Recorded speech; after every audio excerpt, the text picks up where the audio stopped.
had trouble finding a place to sleep. Sometimes I'd sleep outside, and I'd drink like non-beverage alcohol, like kind of hard stuff, and kind of hard to try to find a job and all that.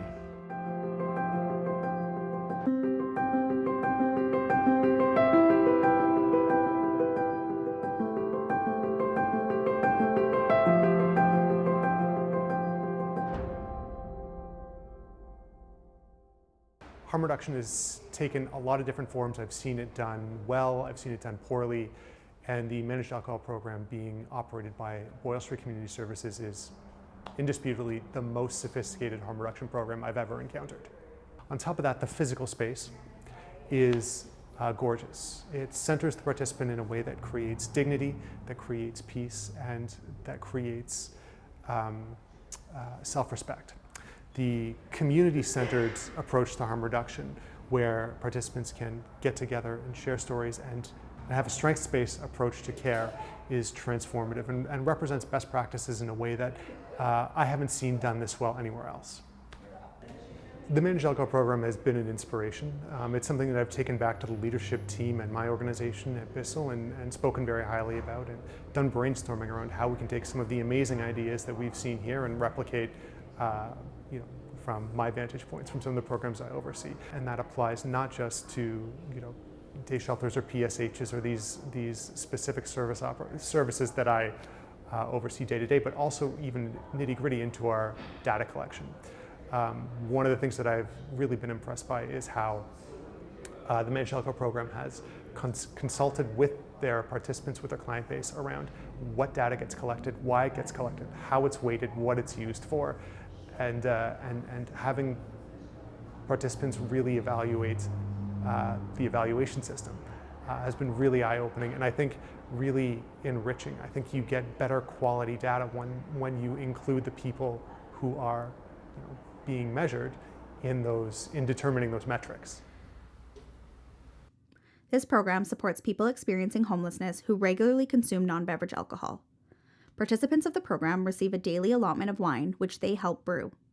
They are also supported to acquire identification, a regular income, physical and mental health supports, as well as housing.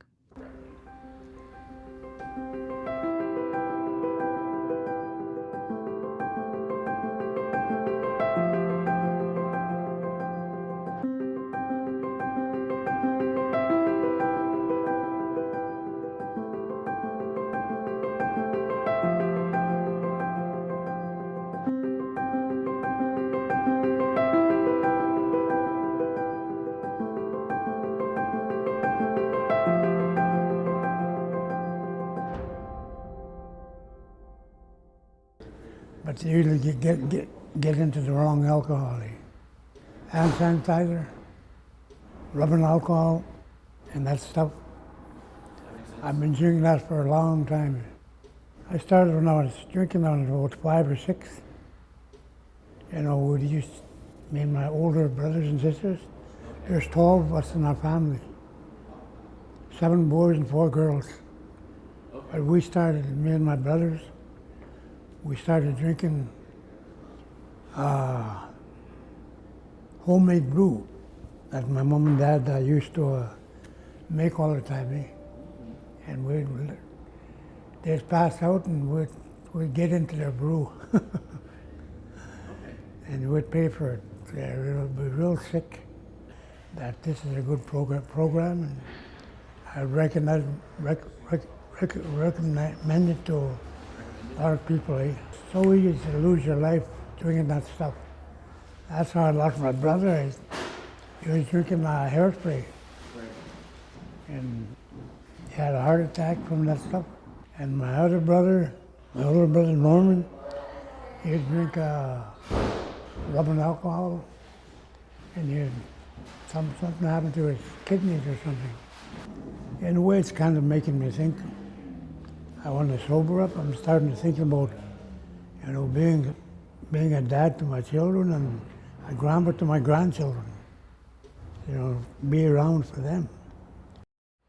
So the idea behind the managed alcohol program is we're providing a safe supply of alcohol to folks who are typically drinking non-beverage alcohol. And non-beverage alcohol can be anything from sanitizer, Listerine to hairspray.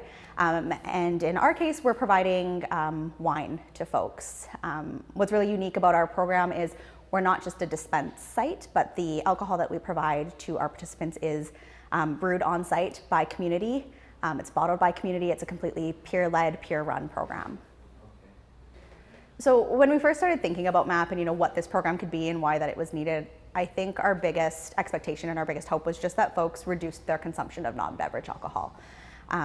We seen how much this program was needed within the community. We were seeing the harm that it was doing to folks when they were consuming non-beverage. And so in terms of non-beverage consumption reduction, this program has exceeded our expectations. But what we've seen is that this program does so much more for people than provide safe supply. It's a point of connection for people. It's a community for folks that typically did not have a community prior. It's a safe place for people to go, and it's a program that's improved quality of life. One of the biggest outcomes, I would say, is housing. Over 80% of our participants are housed, and a lot of that is due to the work of our program. Most of our participants, upon intake to MAP, had a lot of instability with their housing, whether that was difficulties obtaining housing or maintaining housing, and a lot of that stemmed from their consumption. Those folks are now housed in a stable environment and more long-term. We also have a group of folks who, because of their non-beverage consumption, there's a lot of shame with that. There's shame whether it's how you're acquiring your non-bev or shame of how you behave when you've consumed non-bev. And that shame seeps into other areas of your life. And so a lot of folks presented to us with the feeling that they didn't deserve housing. And through the stability of MAP and the support of MAP, that feeling of unworthiness has gone, and folks are now wanting to explore housing and interested in housing and feel that they deserve housing. I think the change in quality of life for folks has been a huge outcome that we've seen. In terms of growth at Boyle Street, my hope is that this program thrives. I think, we've already expanded within a year.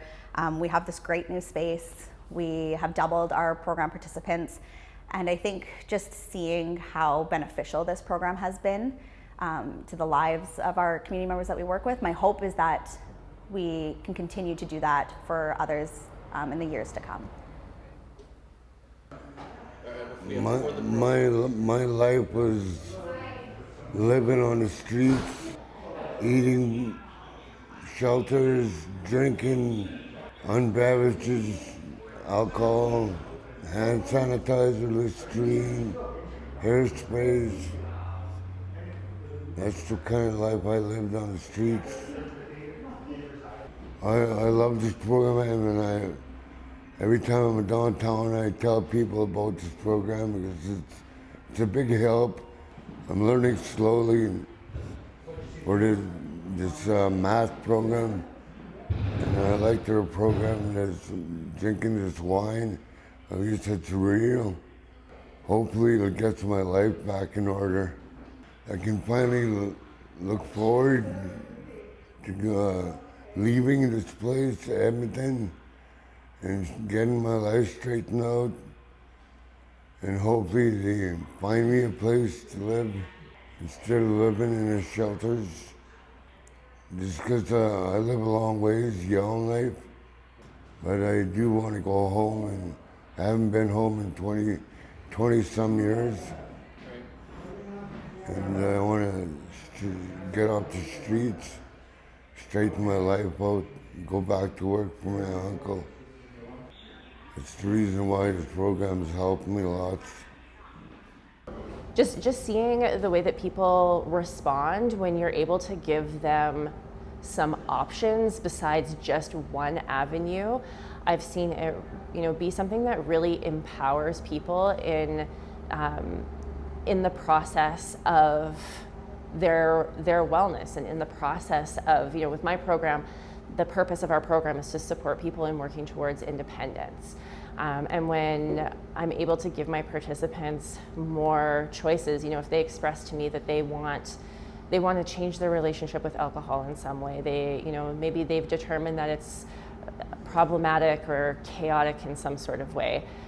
But the idea of going to treatment or going to detox or having to stay sober forever is this like huge thing for them, and it's not even something that they want or could wrap their head around in the moment.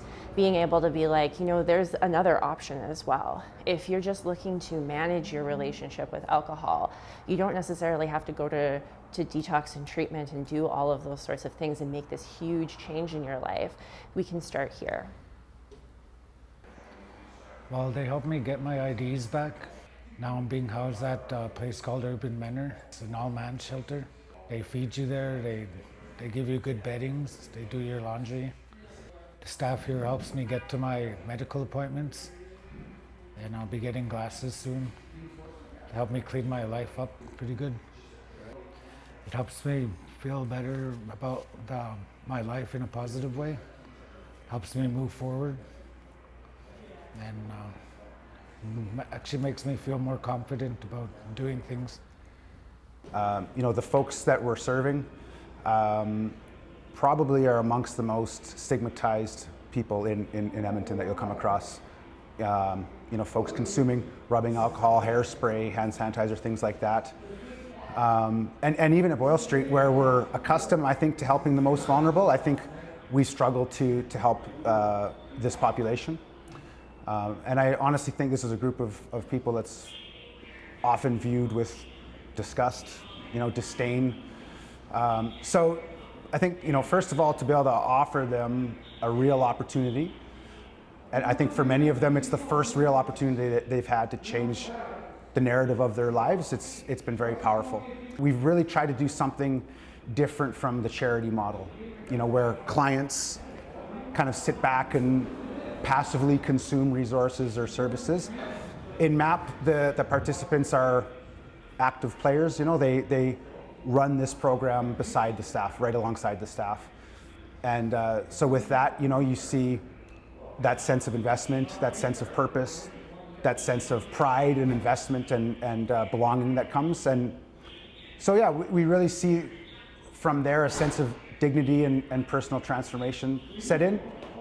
And that's just the most beautiful thing you'll ever see. We really start to see people dream, to be in a situation where you dream. And I think setting goals is obviously a huge thing, but that starts with dreaming and some belief in yourself, And so to see our participants dreaming about re-entering the workforce or to reconnecting with their family, or in one case to being a father to their child for the first time in their child's life, those are just such impactful kind of amazing, tremendous things to see. What we've learned too overall is a lot of the participants of MAP we knew at Boyle Street for years, and we thought they were relatively integrated into the community, We thought that they would have felt belonging in the community. We thought that they were working with one of our workers, and so things were okay.